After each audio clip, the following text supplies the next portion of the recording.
അമൃത ടിവിയിലെ കഥയല്ലിത് ജീവിതം പരിപാടിയിൽ സംപ്രേഷണം ചെയ്ത സിനി സാമിന്റെ ജീവിത ദുരിതങ്ങൾക്ക് പ്രേക്ഷകരുടെ സഹായഹസ്തം. ഹൃദ്രോഗി കൂടിയായ സിനിക്ക് പ്രേക്ഷകർ നൽകിയ സഹായധനം മന്ത്രി വി.എസ്. ശിവകുമാർ വിതരണം ചെയ്തു.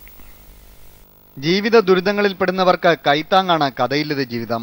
കുടുംബ പ്രശ്നങ്ങളിൽ തകർച്ചയുടെ വക്കിലെത്തുന്ന ജീവിതങ്ങൾക്ക് ആശ്രയം. അടൂർ സ്വദേശിനി സുനിൽ സാം എന്ന യുവതിയുടെ പ്രശ്നങ്ങൾക്കും കഥയില്ലത് ജീവിതം ആശ്വാസമാകുന്നു. കാണാതായ തന്റെ ഭർത്താവിനെ തേടിയുള്ള സിനിയുടെ യാത്രയിൽ അമൃത ടിവിയും വഴികാട്ടിയായി. 2 കുട്ടികളും ഹൃദ്രോഗിയുമായ സിനിയുടെ ജീവിതം പ്രേക്ഷകരിലും നൊമ്പരമുയർത്തി. ഹൃദയ ശസ്ത്രക്രിയയ്ക്കായി സിനിയുടെ അക്കൗണ്ടിൽ അമൃത ടിവിയുടെ പ്രേക്ഷക സുമനസ്സുകൾ നിക്ഷേപിച്ചത് 1,90,000 രൂപ.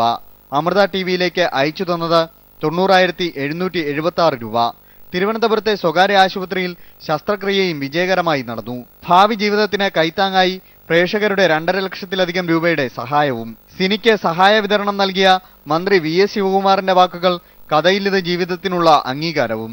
ചെറിയ ചെറിയ പ്രശ്നങ്ങളുടെ പേരിലായിരിക്കും പലപ്പോഴും പല അഭിപ്രായ വ്യത്യാസങ്ങളുടെ പേരിൽ അതിന്റെ വലുതായി കുടുംബങ്ങൾ ശിഥിലമാകുന്നത്. അപ്പോൾ അത് ഇതുപോലൊരു വേദിയിൽ വെച്ചു, പ്രത്യേകിച്ച് ഒരു നിയമപരമായ പരിരക്ഷ കൂടെ ഉള്ളതുകൊണ്ട് ഈ വേദിയിൽ വെച്ച് പറഞ്ഞു തീർത്ത് അത് മുന്നോട്ട് പോകാൻ കഴിയുന്നത് ഏറ്റവും ഒരു അഭിമാനമായിട്ടൊരു പരിപാടിയായിട്ടാണ് ഞാനത് കാണുന്നത്. ഇനി മറ്റൊരു ആശ്വാസവുമുണ്ട് സിനിക്ക്.